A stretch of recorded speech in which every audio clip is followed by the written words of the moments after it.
Dr. Joseph Nicolosi Jr. holds a PhD from Chicago School of Professional Psychology. He's the founder of the Reintegrative Therapy Association, a licensed clinical psychologist, researcher, and author of multiple peer-reviewed journal articles. I only got to hang out one time with his super well-known father, who was a pioneer in counseling men with unwanted same-sex attractions, counseled, can't imagine how many, probably thousands over a period of years. And many did find lasting help, lasting change. But there's so much pushback against this that Dr. Nicolosi Sr.'s books, he passed away a few years back, his books have been removed from Amazon. You can't buy them there, where he just lays out clinical data and research and his own counsel and what he's seen. And now some major breakthroughs are taking place of great importance, and that's why we're speaking with Dr. Joseph Nicolosi Jr. today. Hey, welcome back to the Line of Fire. Thanks for joining us today. Thank you for having me. So before we get into a major new study that's been released and a YouTube video that you have some other information, what was it like as you grew up? You developed similar interests to your dad. Did you grow up in an environment where there was a lot of discussion in the household, a lot of interaction about life issues? What was it like growing up with a man like Dr. Nicolosi Sr.? I think I was probably the only high schooler who knew psychoanalytic terms, and I would hear him over the dinner table. And yeah, I think I kind of got a head knowledge of it growing up. But it was really ultimately later on meeting these clients, hearing their stories and their transformations that really got me the most involved. And how did your dad get interested in this? He was a Catholic, but he was not a religious fundamentalist hitting people over the head with a Bible. How did he get involved in counseling men with same-sex attraction?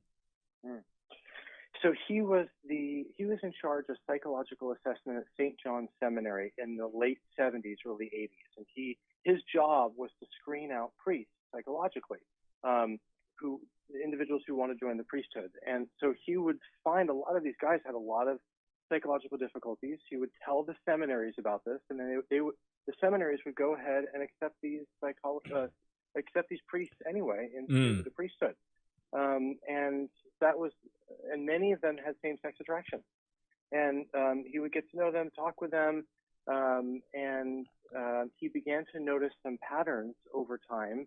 And what the basic common threads he would notice over time was that these men would often report distant, detached relationships with their fathers, and alternating between detached and critical. Mothers who were higher anxiety, sometimes over-involved and intrusive, and the sons themselves were temperamentally sensitive. And if there was an older brother, it was usually a feared, hostile relationship with the older brother. And when you put these factors together, my father believed, this would create difficulty in the individual gaining a sense of gender completeness in himself. And according to the psychoanalytic theory, go through different developmental stages, and around 2.5 years of age is the first time where the boy has the additional developmental task that the girl doesn't have, which is to disidentify from the mother and identify with the father. That's the boy's extra developmental task. And in homes where this dynamic is taking place, where it can make it more difficult for the boy to make that shift, and the boy will try to reach out to the father, experience difficulty in bonding and identifying with the father. He'll retreat back to the mother and not make that gender identity shift. And as these men get older, females are their closest friends. They know them like the back of their hands. Men feel mysterious and different. And this young boy, as he gets older, in early adolescence, he develops a longing for male attention, affection, approval, which eventually becomes sexualized. And the boy will often try to put these thoughts out of his mind. He'll try to ignore them. He'll try to pray that they go away. But nevertheless, these feelings persist, and they become sexualized increasingly over time. These men now live in a culture that tells them that if you have these attractions, gay is who you are. It's your identity. It's who you'll always be. And on one hand, the gay label brings relief. It brings a sense of like, oh, there's a name for this. But on the other hand, the gay label limits these men and puts them in a particular box and sequesters them away from the general world of men. And so many of these clients had a longing for attention, affection, approval. They come to my father, and what my father began to notice is that when these men grew and deepening in their male connections, that they would report spontaneously that their same-sex attractions began decreasing.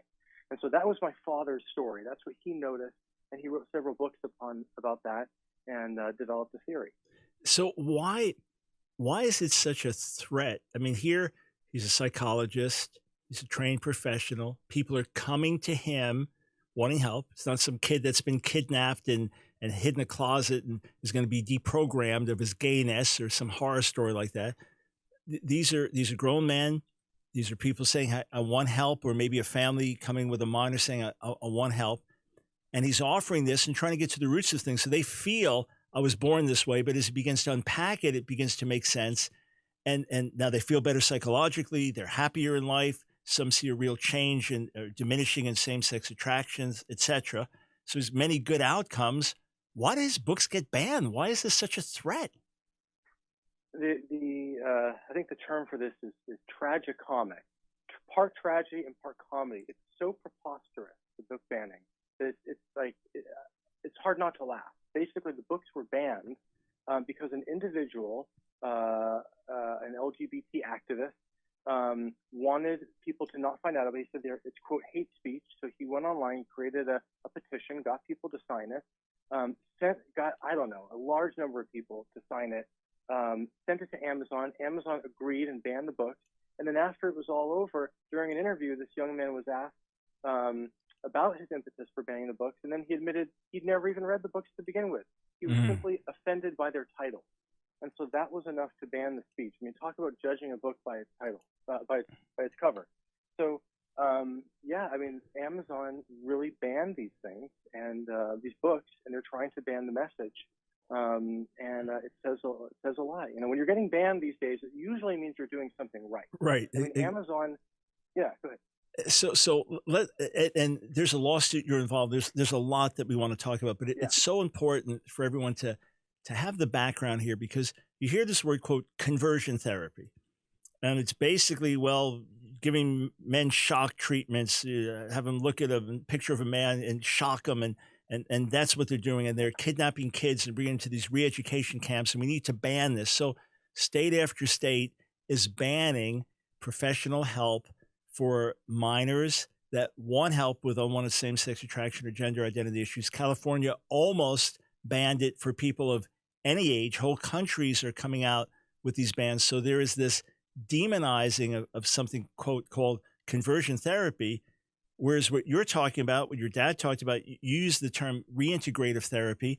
And there's now a major study in the Journal of Human Sexuality that says this is actually very helpful, and it's clinically demonstrated. So we're not even talking about through the power of the gospel and seeing people transform, but simply through psychological principles. If I'm trying to represent the other side would say, well, you're telling me there's nothing wrong with me for being gay.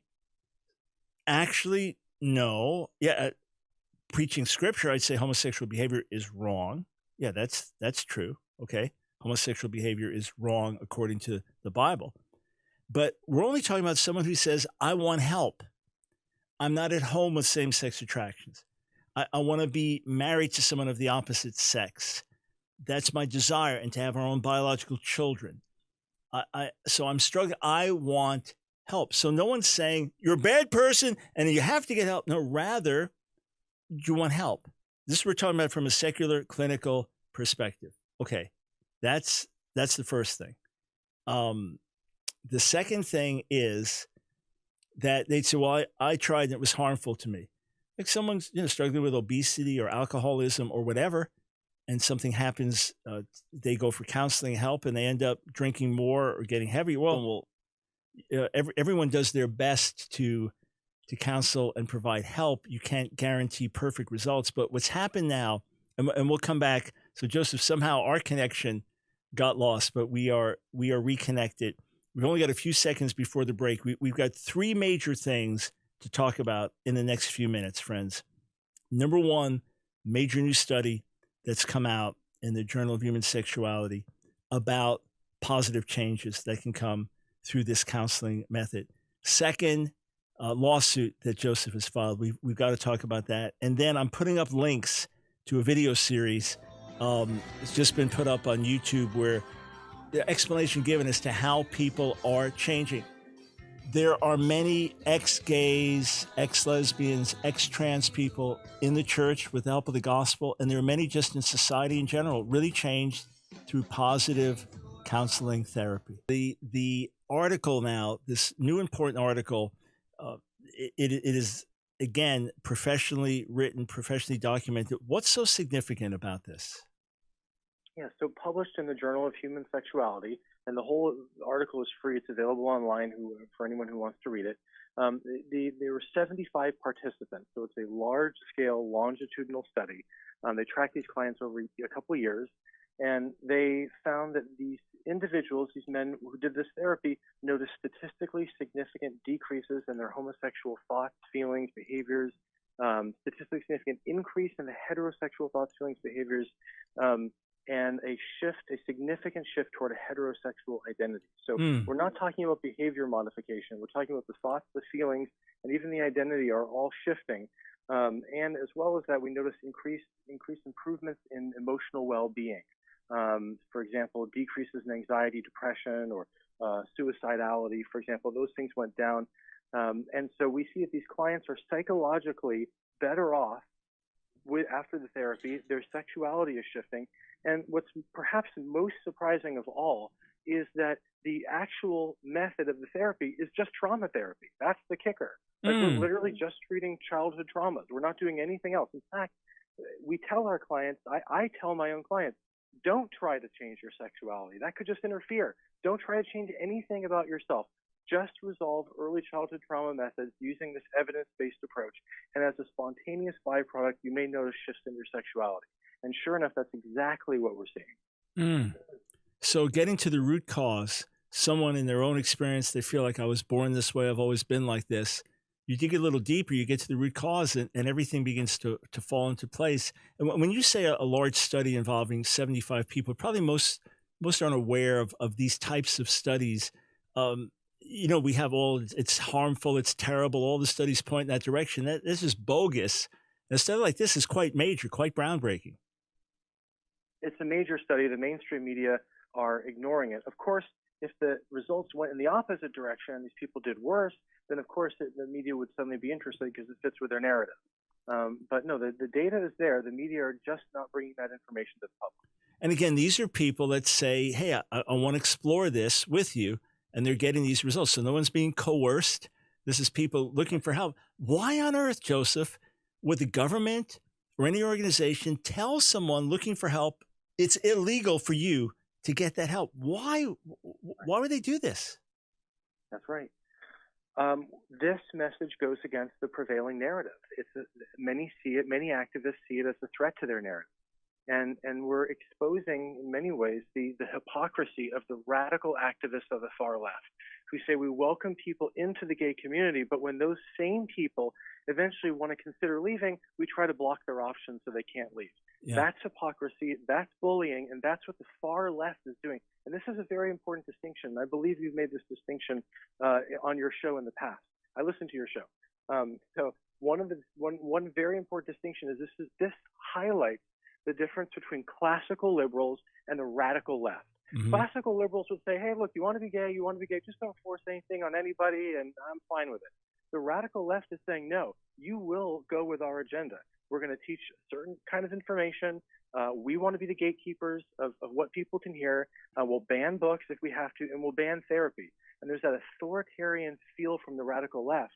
And it highlights really their hypocrisy. Yeah, that's something that Dennis Prager says time and time again, why he's against the left, and he doesn't use the term liberal. And look, we understand that some of the power of the gay activist movement has been it's the new civil rights, or President Biden saying trans rights are the human rights issue of the day. So if I'm born this way and I can't change, it's innate and immutable, then it's no different than skin color or ethnicity, theoretically. I mean, that's the argument. Whereas if change is possible, that demolishes that whole narrative, doesn't it? That's right. It really destroys the foundation, the fundamental premise of the entire argument. All right. So you're involved in a federal lawsuit now. What's that about? Yeah, so my attorneys, at my request, filed a federal lawsuit um, against the authors of a medical journal article who claimed that reintegrative therapy is harmful, it's a pseudoscience, it doesn't work. And these individuals who were suing are, like many on the left, speaking of the left, they are political activists masquerading as objective science. And they wrote this medical journal article. We sent them a cease and desist. We tried to provide them with the scientific information on this topic. They didn't respond. So we have no choice but to take them to court.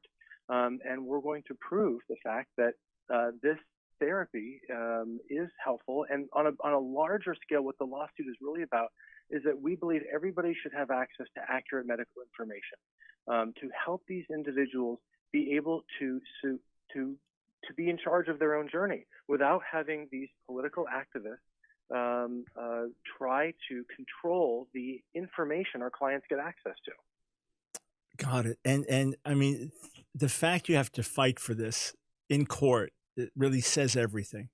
And look, again, I could understand if someone had some bad experience or overzealous parents forced a kid into something that they did. All right, we all agree that no one wants to do that. This is all coming willingly and people looking for help. But where else do we intervene? I mean, you could go to a new age doctor, right, who's going to give you crystals or something to heal cancer, right? And that's perfectly legal.